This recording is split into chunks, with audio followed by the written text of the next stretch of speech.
यकीनन यहाँ सूरह अल बकरा की आयत 102 और इससे मुतल्लिका कहानी का उर्दू तर्जुमा है। तर्जुमा।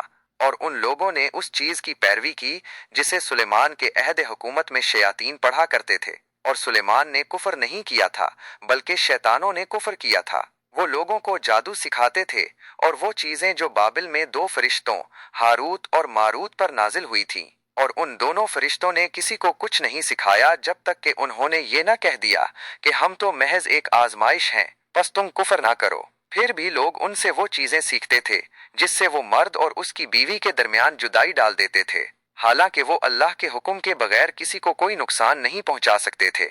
और वो ऐसी चीजें सीखते थे जो उन्हें नुकसान पहुंचाती थीं और उन्हें कोई फायदा नहीं देती थीं, और यकीनन वो जानते थे कि जिसने उसे खरीदा आखिरत में उसका कोई हिस्सा नहीं होगा, और वो बहुत बुरी चीज थी जिसके बदले उन्होंने अपनी जानें बेच डालें, काश वो जानते होते।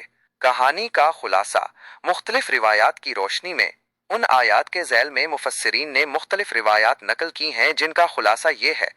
हजरत सुलेमान अलैहिस्सलाम के दौर में जादू का रिवाज आम हो गया था। शैतानों ने लोगों को गुमराह करने के लिए जादू सिखाना शुरू कर दिया और गलत बातें फैलाएं। जब हजरत सुलेमान अलैहिस्सलाम को अल्लाह ता की तो उन्होंने इन तमाम जादू की तहरीरों को जमा करके अपने तख्त के नीचे दफन कर दिया। हजरत सुलेमान अलैहिस्सलाम की वफात के बाद शयातीन ने इन तहरीरों को निकाला और लोगों में ये झूठी अफवाह फैलाई कि हजरत सुलेमान अलैहिस्सलाम भी जादू के जरिए हुकूमत करते थे।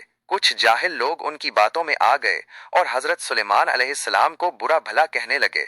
अल्लाह ताला की तरदीद फरमाई और ये आयात नाजिल फरमाए जिनमें वाज़ेह किया गया कि हजरत सुलेमान अलैहिस्सलाम ने कुफ्र नहीं किया था, बल्कि कुफ्र तो शैतानों ने किया था जो लोगों को जादू सिखाते थे।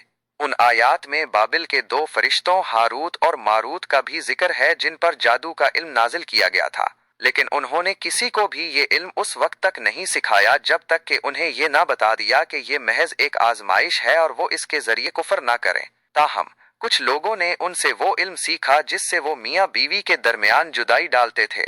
कुरान करीम वाज़ेह करता है कि जादू बजाते खुद कोई ताकत नहीं रखता और वो सिर्फ अल्लाह के हुक्म से ही किसी को नुकसान पहुंचा सकता है। नीज जो लोग जादू सीखते और उस पर अमल करते हैं इनका आखिरत में कोई हिस्सा नहीं होगा। ये आयात दरअसल बनी इसराइल के इस रवैये की मजम्मत करती हैं जिसमें उन्होंने अल्लाह की किताब को छोड़कर जादू और शैतानी वसवसों की पैरवी की और हजरत सुलेमान अलैहिस्सलाम पर गलत इल्जाम लगाया। उम्मीद है कि ये वजाहत